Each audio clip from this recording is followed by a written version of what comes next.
प्रिय साधकों, क्या आपने कभी सोचा है कुछ लोग बहुत परिश्रम करते हैं फिर भी उनके जीवन में शांति नहीं आती।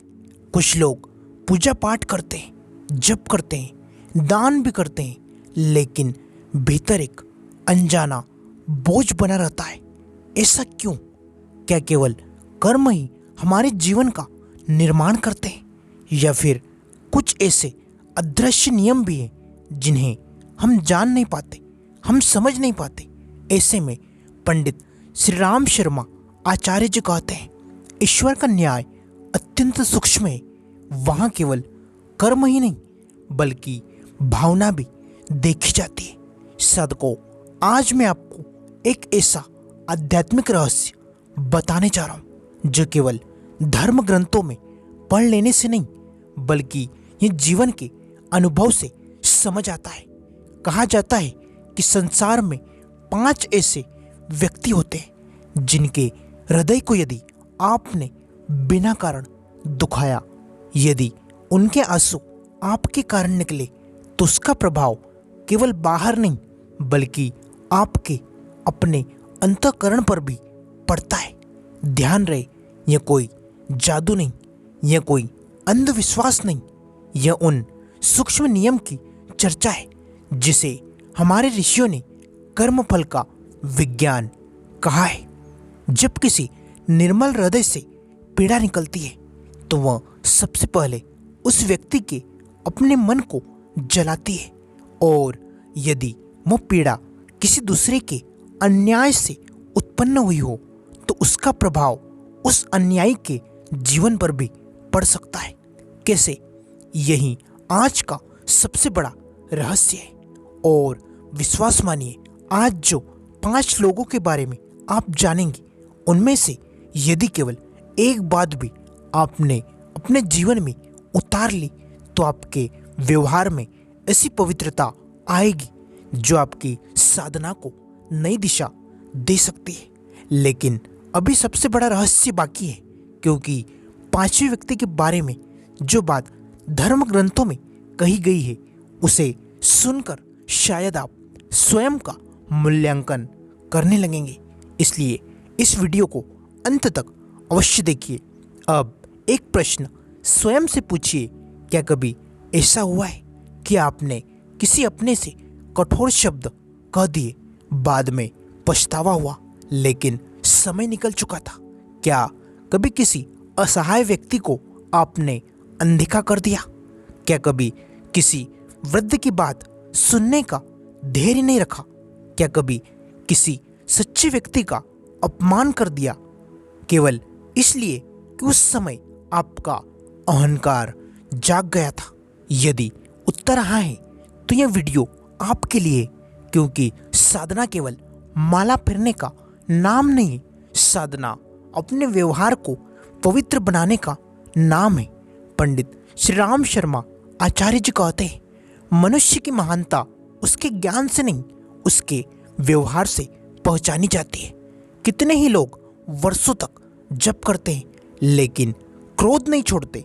कितने ही लोग यज्ञ करते हैं लेकिन वाणी से दूसरों को घायल करते रहते हैं। कितने ही लोग मंदिर जाते हैं लेकिन घर लौटकर अपने ही परिवार का हृदय तोड़ देते हैं। फिर वे सोचते हैं, भगवान हमारी सुनते क्यों नहीं? साधना फल क्यों नहीं दे रही?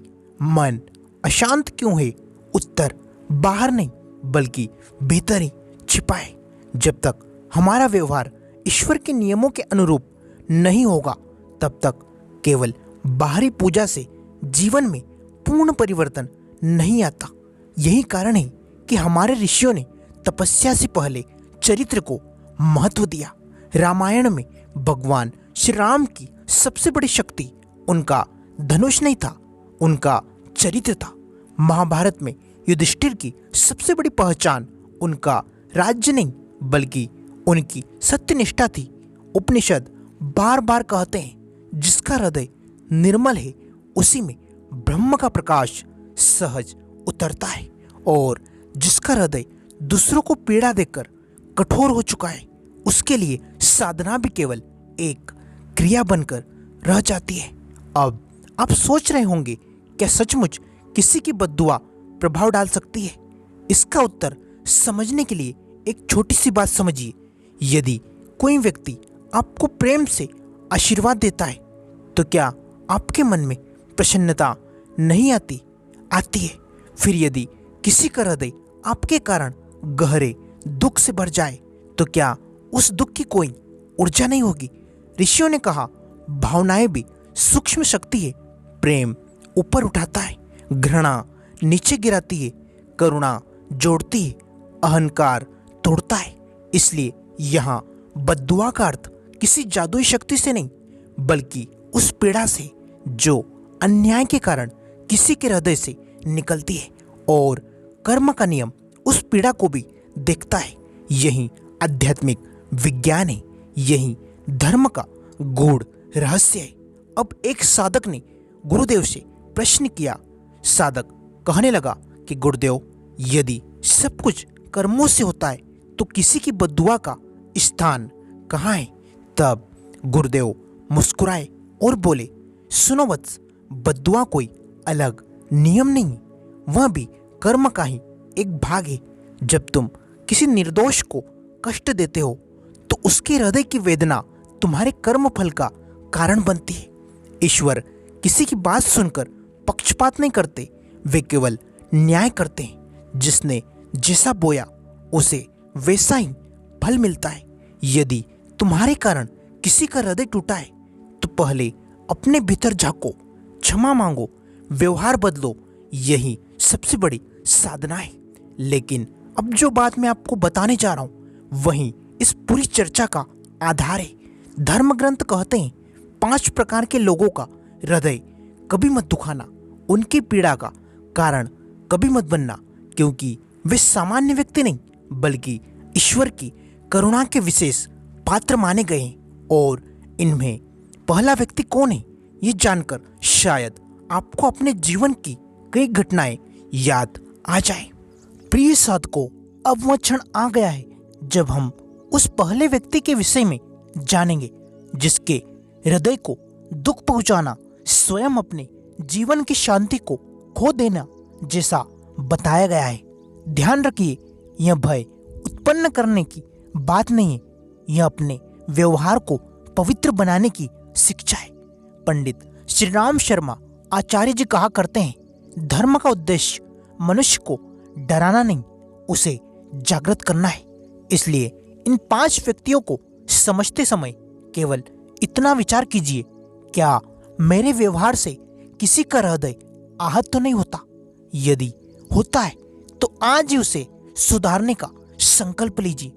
पहला व्यक्ति माता और पिता। पंडित श्री राम शर्मा आचार्य जी कहते हैं, इस संसार में यदि किसी ने बिना किसी स्वार्थ के हमें प्रेम दिया है तो वे माता और पिता है। उन्होंने हमारे शरीर को जन्म दिया, हमारे बचपन की असंख्य रातें गुजार कर बिताई, हमारी भूलों को क्षमा किया, हमारे भविष्य के लिए अपने सुखों का त्याग किया। हो सकता है हर माता पिता पूर्ण न हो, उनमें भी भूले हुई हो, किंतु उनके प्रति सम्मान का भाव कभी समाप्त नहीं होना चाहिए। तैत्तरीय उपनिषद का महान वचन है, मातृ देवो भव पितृ देवो भव, अर्थात माता को देवता के समान मानो, पिता को देवता के समान मानो। यह इसलिए नहीं कहा गया है कि वे त्रुटिहीन हैं, बल्कि इसलिए कि उनके प्रति कृतज्ञता मनुष्य के चरित्र को महान बनाती है।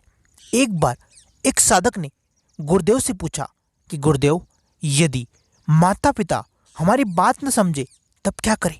गुरुदेव बोले, वत्स, मतभेद हो सकते हैं परंतु अपमान कभी मत करना। सत्य कहना आवश्यक है किंतु विनम्रता के साथ, क्योंकि कठोर वचन पहले बोलने वाले का ही चरित्र छोटा करते हैं। रामायण में देखिए, भगवान श्री राम वनवास इसलिए नहीं गए कि वे दुर्बल थे, वे इसलिए गए क्योंकि उन्होंने माता पिता के सम्मान को अपने सुख से ऊपर रखा। यही उनका तेज था, यही उनका धर्म था। कई लोग पूछते हैं, क्या माता पिता की पीड़ा सचमुच हमारे जीवन को प्रभावित करती है? उत्तर है, उनकी पीड़ा कोई जादुई शक्ति नहीं, लेकिन यदि हमारे कारण उनके हृदय में दुख उत्पन्न होता है तो हम अपने ही भीतर कृतज्ञता का बीज बो देते हैं और कृतज्ञ मन में साधना का प्रकाश टिकना कठिन हो जाता है। यदि कभी भूल हो गई हो तो देर मत कीजिए, उनके चरण स्पर्श कीजिए, क्षमा मांगिए। यदि वे इस संसार में नहीं है तो उनके लिए प्रार्थना कीजिए, उनके आदर्शों पर चलने का संकल्प लीजिए। यही सच्चा प्रायश्चित है। लेकिन अभी दूसरा व्यक्ति शेष है और उसके विषय में महाभारत ऐसा संदेश देता है जो हर साधक को जीवन भर स्मरण रखना चाहिए। दूसरा व्यक्ति पंडित श्री राम शर्मा आचार्य जी कहते हैं, गुरु, आचार्य और सच्चे मार्गदर्शक ही दूसरा व्यक्ति है। मनुष्य को जन्म माता पिता देते हैं, लेकिन दूसरा जन्म ज्ञान देता है और ज्ञान देने वाला गुरु कहलाता है। गुरु केवल वह नहीं जो मंत्र दे, गुरु वह है जो अज्ञान का अंधकार हटाकर विवेक का दीपक जलाए। पंडित श्री राम शर्मा आचार्य जी कहते हैं, सच्चा गुरु व्यक्ति को अपने ऊपर नहीं, ईश्वर और आत्म जागरण की ओर ले जाता है।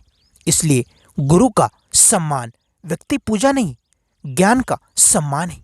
महाभारत में अर्जुन यदि भ्रम से बाहर निकले तो इसलिए नहीं कि उन्होंने श्री कृष्ण से भी प्रश्न किए और विनम्रता भी रखी। गीता में भगवान कहते हैं, प्रणिपातेन परिपरश्चेन सेवया, अर्थात विनम्रता से प्रश्न करो, सेवा भाव रखो और सत्य को ग्रहण करो।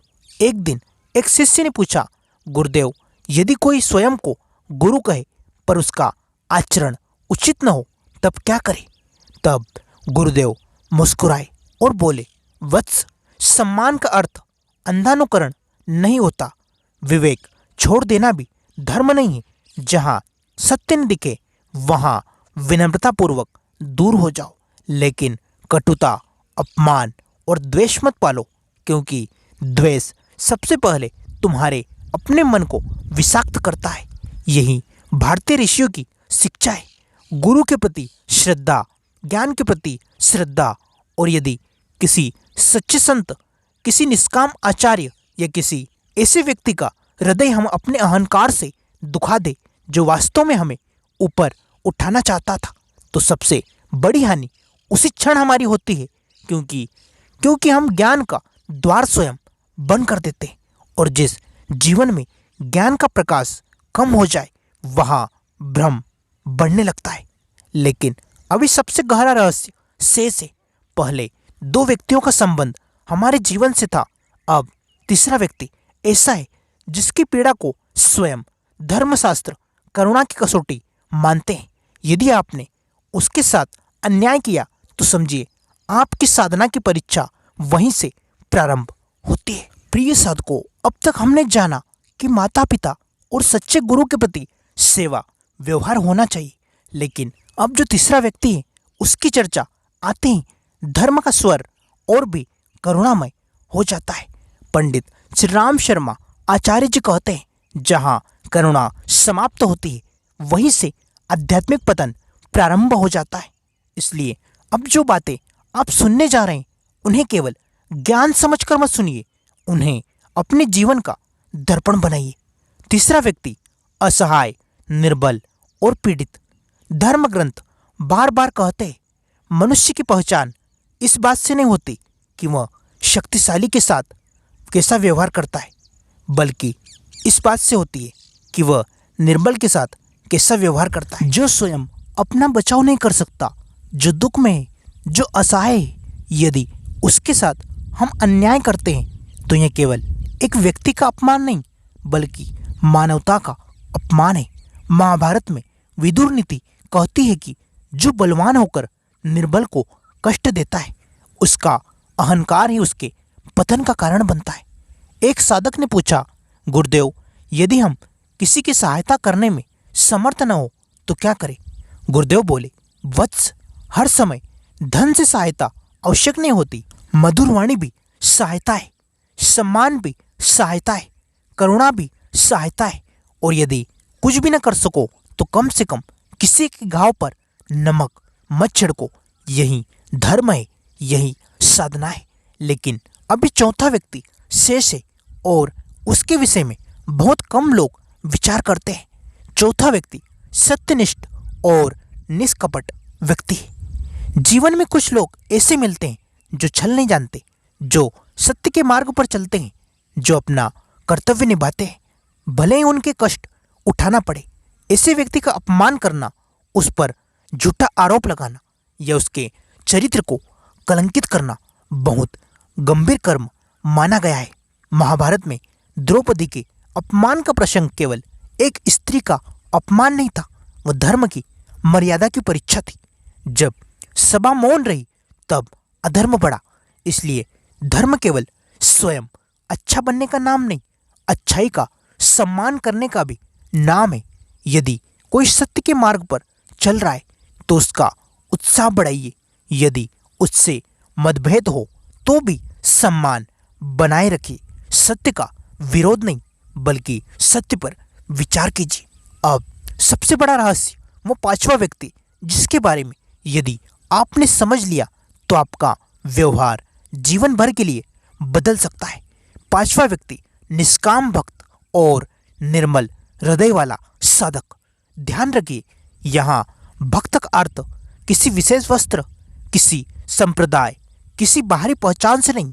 भक्त वह है जिसका हृदय ईश्वर के प्रति समर्पित है, जो भीतर से सरल है, जो किसी का बुरा नहीं चाहता, जो अपनी साधना में लगा रहता है।